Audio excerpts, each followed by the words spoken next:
श्री कृष्ण कहते हैं किसी भी चीज़ को समझने के लिए सबसे पहले मन को शांत रखना चाहिए और फिर काम पर ध्यान देना चाहिए, क्योंकि हम मन से ही प्रश्न को खोज लेते हैं और मन में ही जवाब देकर बैठ जाते हैं। भगवान श्री कृष्ण ने मन को शांत रखने के लिए दो उपाय बताए हैं। भगवान श्री कृष्ण कहते हैं मन का बेचैन होना उसका स्वभाव है।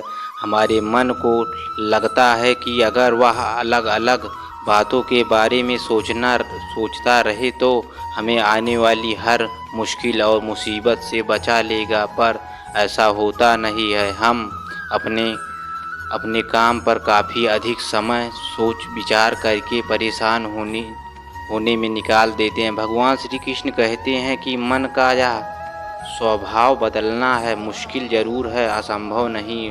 भगवान श्री कृष्ण कहते हैं हमारे मन को शांत और स्थिर करने के लिए दो उपाय देते हैं। पहला या ध्यान लगाना और दूसरा वैराग भाव सीखना। अब ध्यान यह आँख बंद करके सांसें अंदर बाहर निकाल सकते हैं, यह हम सब गलत है। श्री कृष्ण कहते हैं मनुष्य का जीवन केवल उसके कर्मों पर चलता है, जैसा कर्म होता है वैसा उसका जीवन होता है। मन अशांत हो तो उसे नियंत्रित करना कठिन, लेकिन अभ्यास से इसे वश में किया जा सकता है। जीवन में वाणी में संयम रखना अनिवार्य है, क्योंकि वाणी से ही दिए हुए घाव कभी भरे नहीं जा सकते हैं। अपनी पीड़ा के लिए संसार को दोष मत दो, अपने मन को समझाओ। तुम्हारे मन का परिवर्तन ही तुम्हारे दुखों का अंत है। जीवन में आधे दुख इस कारण जन्म लेते हैं क्योंकि इच्छाएं हमारी सब बड़ी होती हैं और उन इच्छाओं पर काम नहीं कर पाने की वजह से हमारी इच्छाएं पूर्ण नहीं हो पाती हैं और मन दुखी और चिंता में डूब जाता है।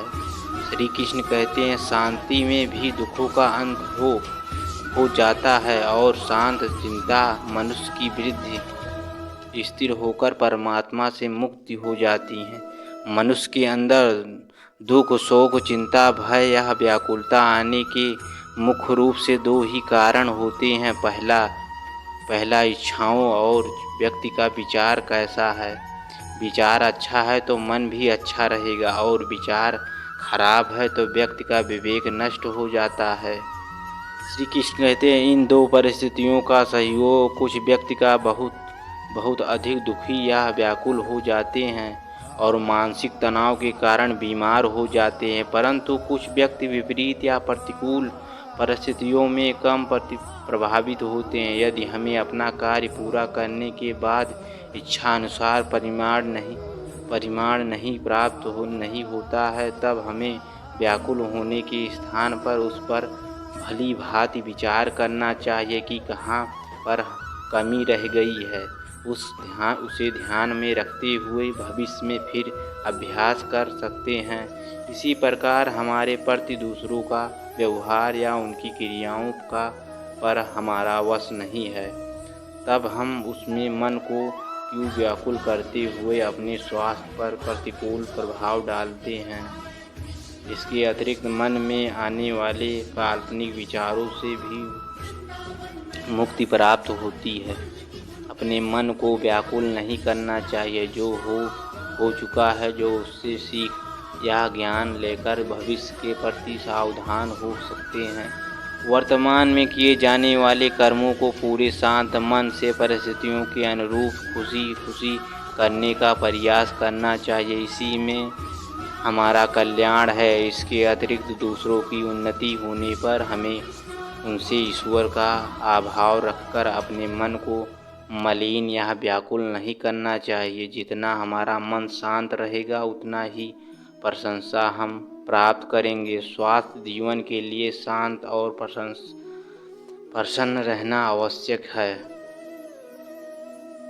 श्री कृष्ण कहते हैं कि क्रोध को पीना ही बेहतर है, क्योंकि हमें क्रोध जब आता है तो काफ़ी सारा नुकसान कर देता है। हमारा गुस्सा हमें गुस्सा आता है तो पर उस गुस्से को हमें उतारते इसलिए स्वयं का आकलन करना बेहद ज़रूरी है।